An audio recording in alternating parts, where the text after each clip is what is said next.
Eu tenho tempo. Eu tenho saúde. Eu faço sexo. Eu como de tudo. Mas cedo você é velho acabado, esperando a morte.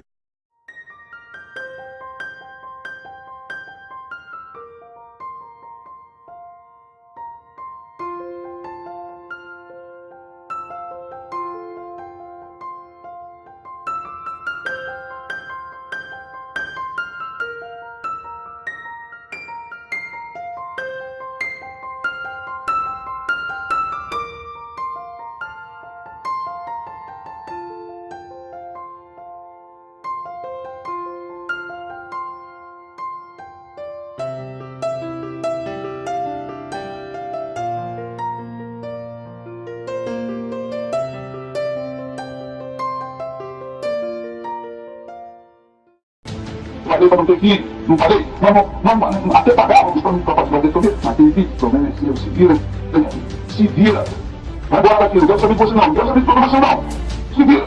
A igreja não foi uma instituição social.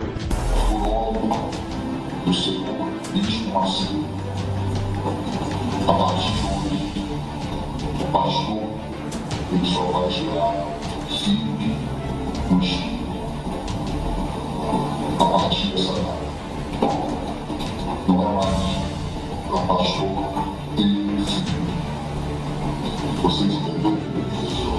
Inscreva-se e ative as notificações para você ficar atualizado. Olá, boa tarde a todos, né? Você que está assistindo à tarde essa live, você que vai assistir à noite, boa noite, e você que vai assistir pela manhã, né? Um bom dia para você. Bom, aqui nesse vídeo nós vamos tratar de um assunto muito sério e muito polêmico, que é o assunto do dízimo. Eu quero dizer para você que durante muitos anos nós fomos enganados e também passávamos para as pessoas aquilo que nós havíamos aprendido. Por isso que nós temos denunciado a hipocrisia da cúpula da instituição Igreja Universal do Reino de Deus, principalmente na pessoa do Bispo Macedo. Bom, você sabe que na instituição Igreja Universal do Reino de Deus, e eu estou falando a instituição Igreja Universal do Reino de Deus porque foi lá que eu comecei a ter contato com a Bíblia, com a palavra de Deus. Só que eu fui ensinado de forma errada.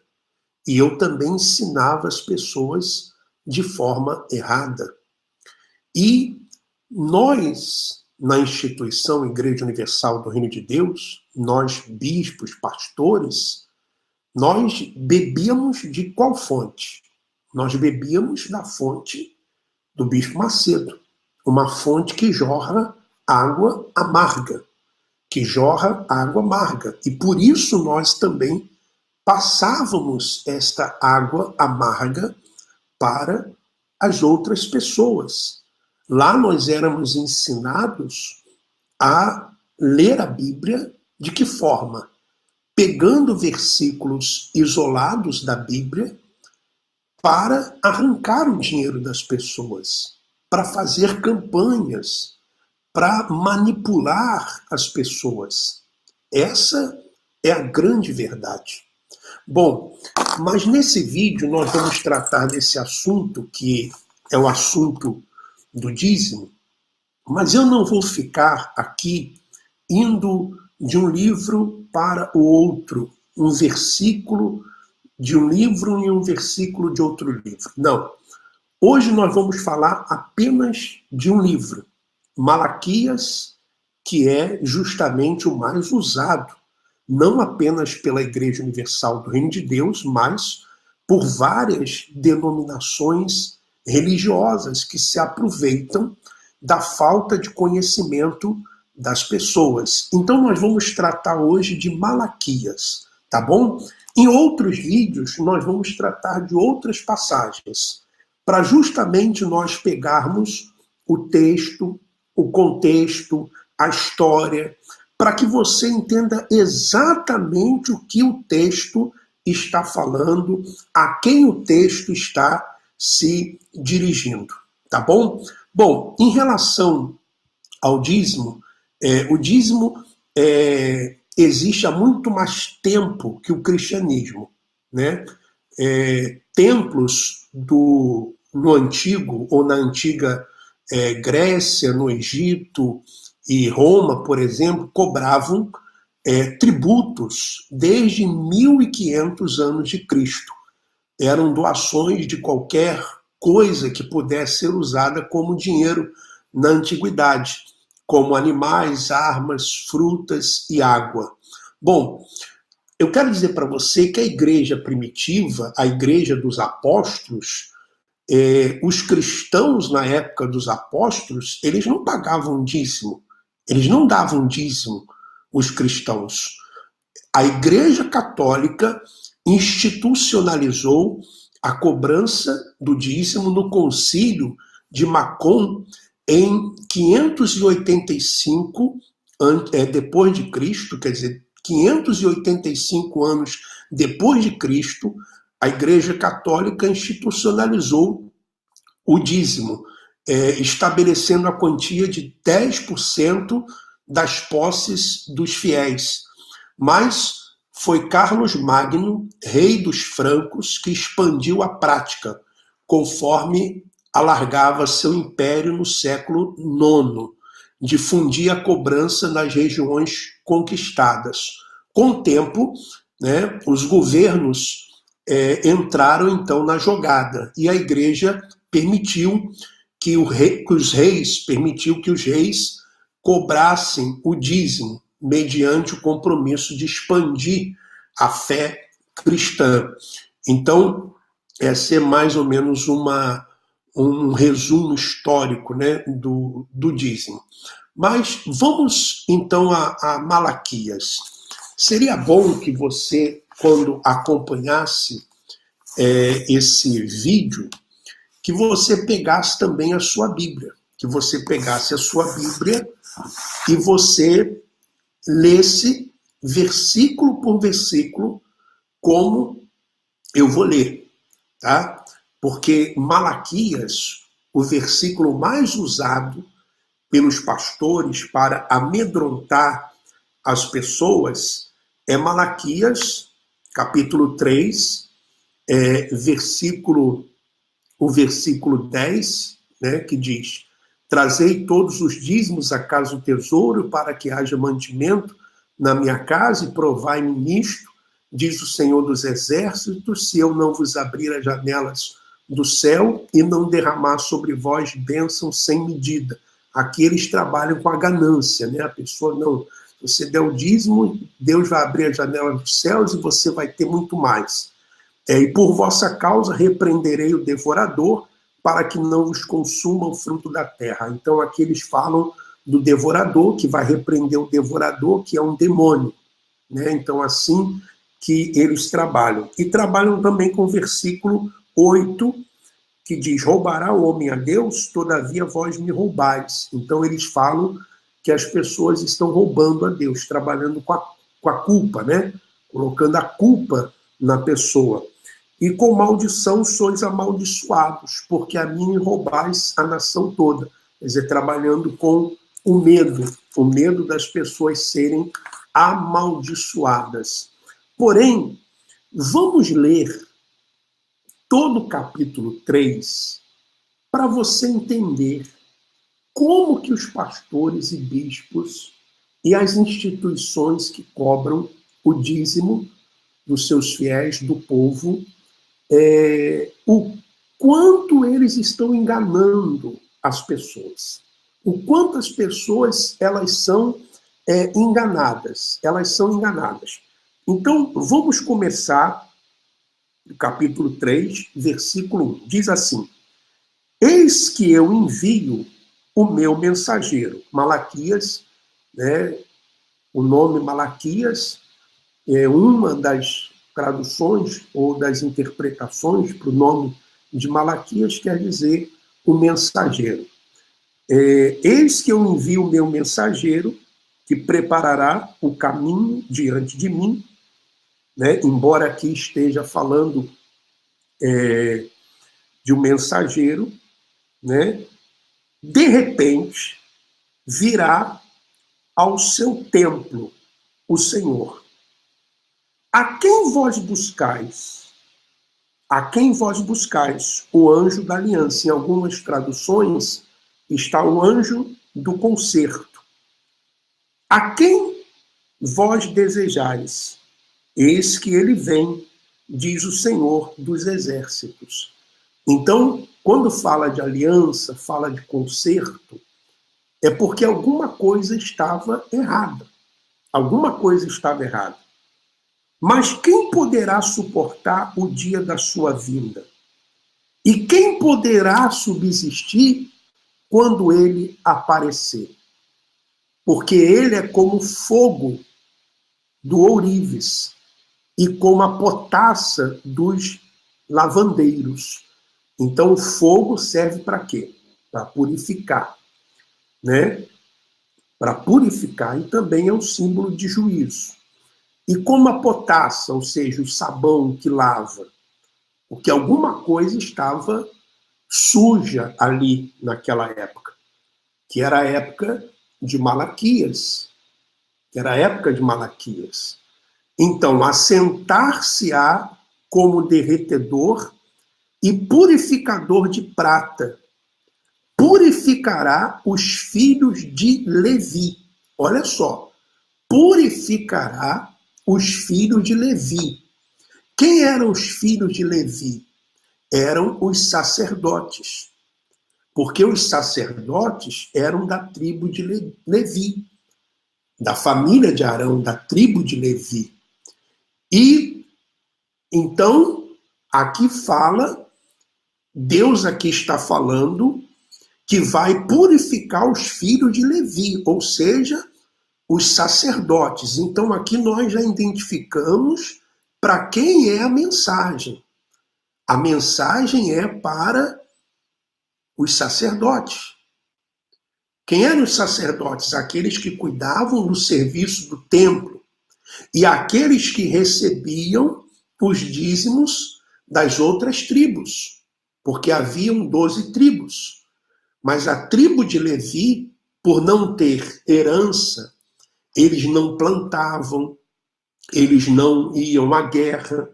Então eles recebiam os dízimos das outras tribos para que eles se mantivessem, para que mantivessem o templo e também para ajudar os órfãos, para ajudar as viúvas e para ajudar os estrangeiros.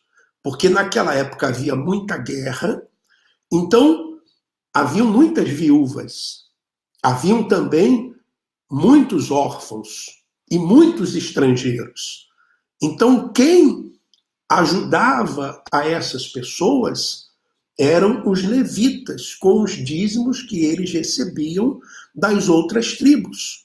Ou seja, eles recebiam os alimentos das outras tribos, porque dízimo não era dinheiro, embora pudesse também se fazer, porque existia naquela época, mas o dízimo era propriamente dos alimentos, daquilo que as pessoas plantavam e elas colhiam, dos animais.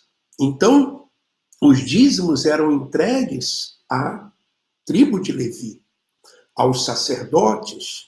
Os sacerdotes no templo tinham a obrigação de ajudar viúvas, ajudar órfãos e ajudar estrangeiros. Eu pergunto para você que está me acompanhando, é isso que hoje os templos religiosos, os líderes religiosos, eles fazem? É isso?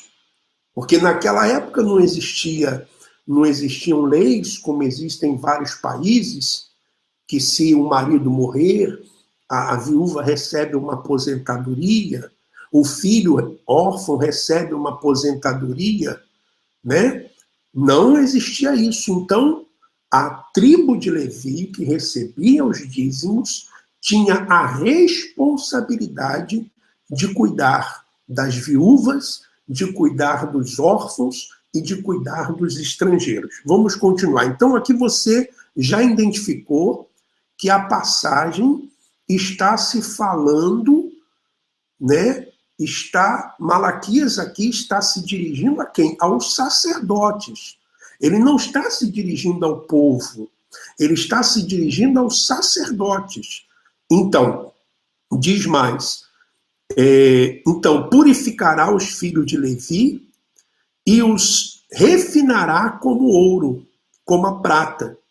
Eles trarão ao Senhor justas ofertas. Então, Deus vai aceitar a oferta, mas primeiro eles devem ser purificados, eles deveriam ser purificados.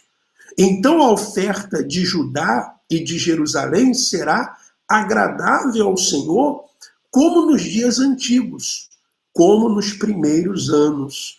Então, Deus não estava aceitando a oferta, Deus não estava aceitando o dízimo de ninguém ali.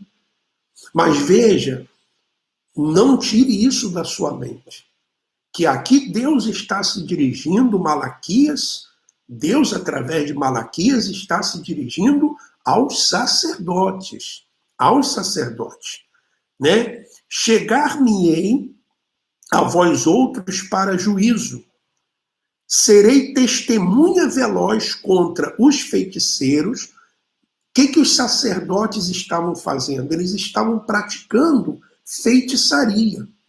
Haviam sacerdotes que até feitiçaria eles estavam praticando contra os adúlteros, ou seja, os sacerdotes estavam adulterando, e contra os que juram falsamente, eles estavam jurando falsamente, e contra os que defraudam o salário do jornaleiro, ou seja, eles estavam defraudando o salário dos trabalhadores, e oprimem a viúva e o órfão, e torcem o direito do estrangeiro, e não me temem, diz o Senhor dos Exércitos.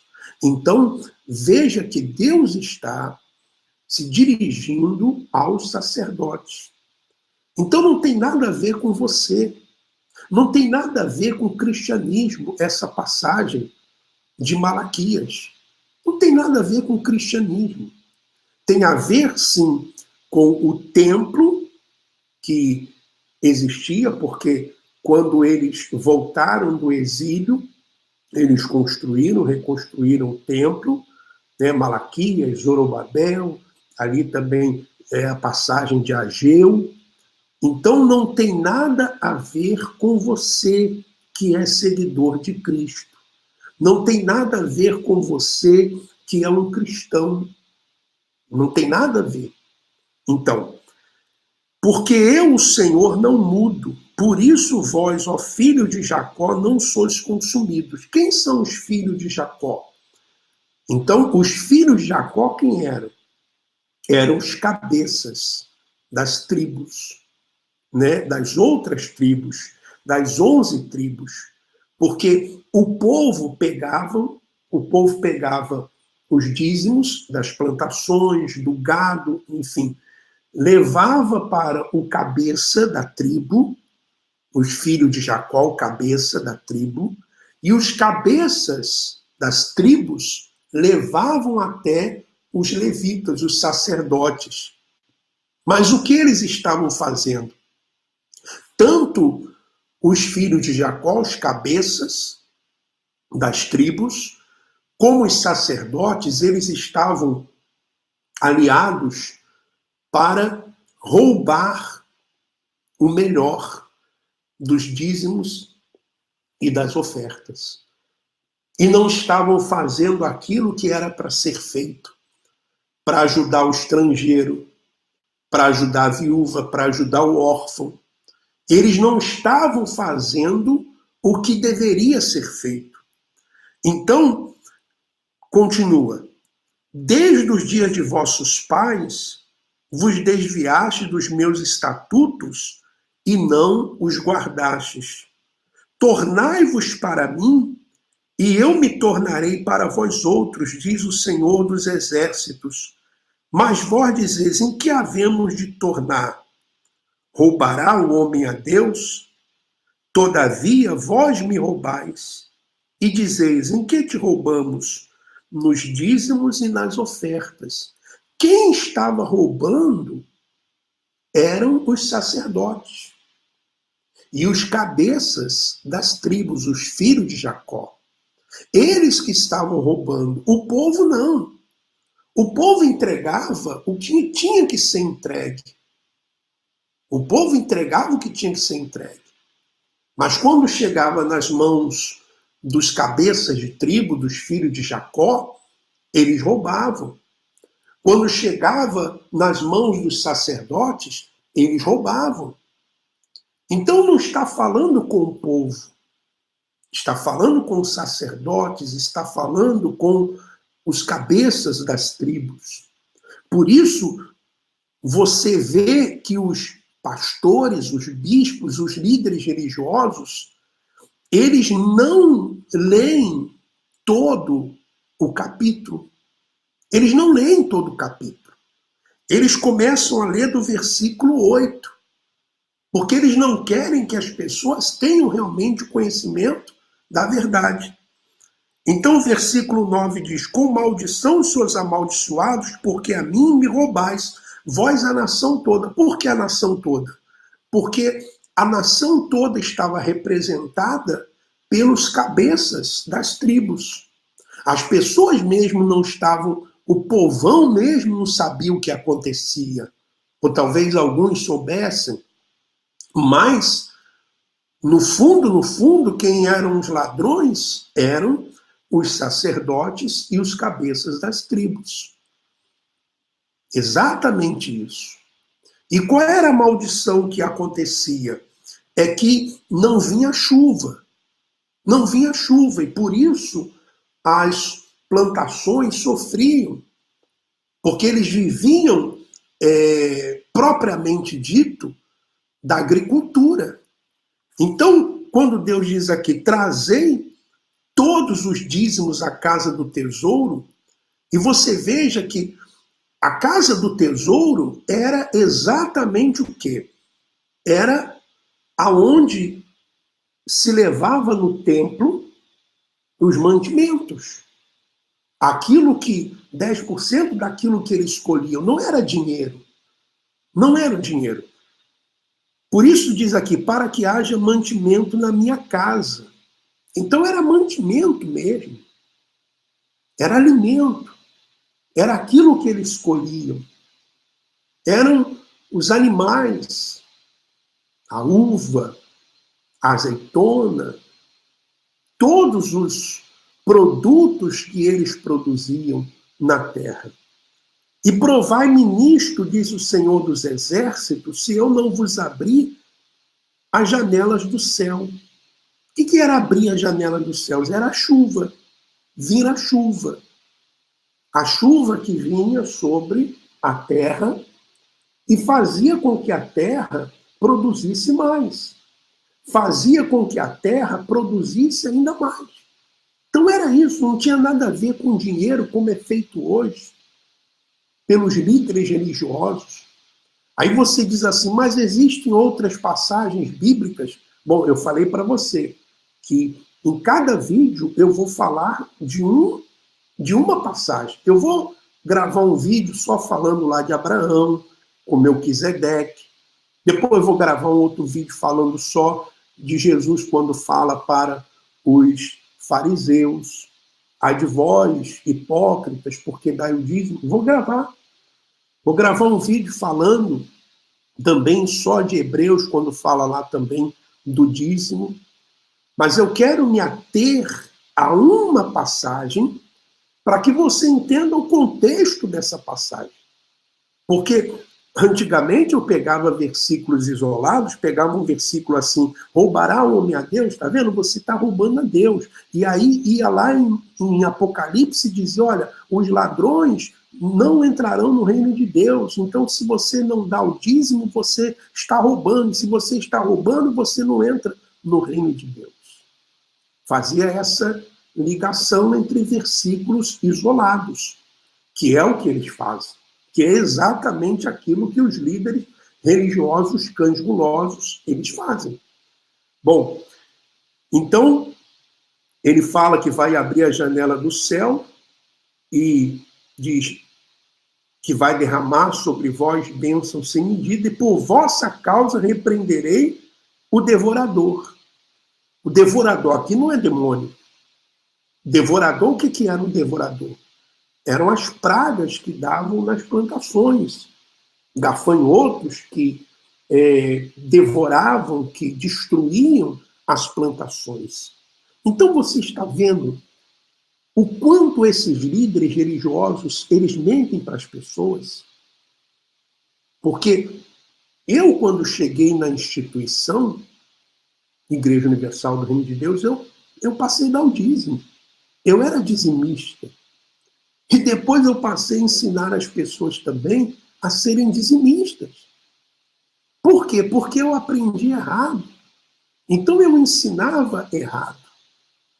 Mas hoje, por isso que eu digo, eu estou repondo a verdade. Não importa se essa verdade vai trazer algum prejuízo para mim, porque eu não estou preocupado com isso, eu estou preocupado em falar a verdade. Eu estou preocupado em abrir os olhos das pessoas. Não tenho nenhum problema em assumir os meus erros, assumir as consequências dos meus erros. Agora, eu quero falar a verdade. E vou falar a verdade. E por isso que hoje eu não tenho um templo religioso. Por quê? Porque para você ter um templo, você vai manter esse templo com dízimos. E isso está errado. Tanto a questão do templo como a questão dos dízimos. Você, obrigatoriamente, não tem que dar dízimo. Você que é um cristão, você que é seguidor de Cristo. Ah, mas eu me sinto bem em ajudar as pessoas. Bom, você pode tirar uma parte daquilo que você tem, e se você é uma pessoa que está sendo abençoada, podemos assim dizer, faça como está escrito então, ajude um órfão, ajude uma viúva, ajude um estrangeiro, ajude uma pessoa que está necessitada. Você não tem que levar a templo nenhum, até porque não precisamos mais de templo e não temos nenhuma obrigação hoje de entregar dízimos a ninguém. A ninguém. O que você deve fazer, o que você deve fazer, se você puder, é você ajudar o próximo. É você ajudar aquelas pessoas que necessitam. E às vezes até pessoas que estão perto de você, pessoas da sua família, pessoas que você conhece. Então eles usam esse versículo, por vossa causa repreenderei o devorador, e dizem que esse devorador aqui é um demônio, para que não vos consuma o fruto da terra. A vossa vide no campo não será estéril. Você vê que em momento algum aqui está se falar de dinheiro. Está falando de dinheiro, está falando de terra, está falando de plantações, está falando de agricultura, está falando de chuva, está falando de gafanhotos, das pragas que davam nas plantações. Todas as nações vos chamarão felizes, porque vós sereis uma terra deleitosa, diz o Senhor dos Exércitos. Então, em momento algum se fala de dinheiro aqui. Não se fala nem de dinheiro, não se fala de demônios. E aqui é uma exortação diretamente para os sacerdotes, que eram os filhos de Levi, e para os líderes, para os cabeças das tribos, que eram os filhos de Jacó. É exatamente isso. Você hoje não tem nenhuma obrigação de entregar dízimo. Principalmente, mensal, todo mês. Você veja, o Brasil já é um país onde as pessoas pagam impostos altíssimos. E elas ainda têm que entregar 10% para uma instituição religiosa, obrigação de entregar isso, e usam versículos isolados da Bíblia para enganar, para iludir as pessoas. Naquela época, em Israel, né, na época das tribos, o dízimo funcionava como um imposto. Porque Israel não é um Estado laico até hoje. Não é um Estado laico. Naquela época, então, não existiam os impostos. Então, os dízimos que eram entregues aos levitas servia para ajudar as viúvas, os órfãos e os estrangeiros. E para ajudar também os próprios levitas, que não podiam ir à guerra, não trabalhavam, não tinham nenhuma herança, não podiam ter nada, então não podiam cultivar a terra, não podiam plantar, não podiam colher. Era para isso. Mas a partir do momento que Jesus morre na cruz do Calvário, todas essas leis, elas são totalmente banidas, porque elas eram apenas sombras. Por isso você não vai ver Pedro falando de dízimo, você não vai ver, por exemplo, Mateus falando de dízimo, você nem vai ver Paulo falando de dízimo.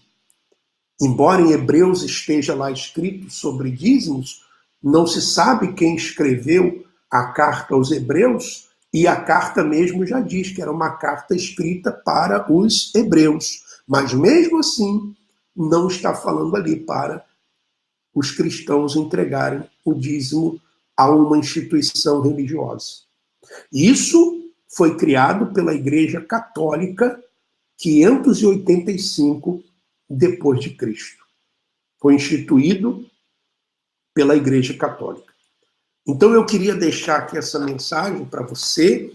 Nos outros vídeos vou falar mais sobre o dízimo, usando outras passagens que eles também usam, e abrindo para você tudo que diz o texto e o contexto, não apenas um versículo isolado. Então, resumindo, você que é cristão, você não tem nenhuma obrigação de dar o dízimo. E se você quiser ajudar, se você tem tido a condição de ajudar alguém, você ajude. Mas não fique com medo desse negócio de devorador, de maldição, porque isso aí não tem nada a ver com você, que é um seguidor de Cristo. Tá bom? Que Deus continue abençoando a todos vocês. Um forte abraço e vamos em frente.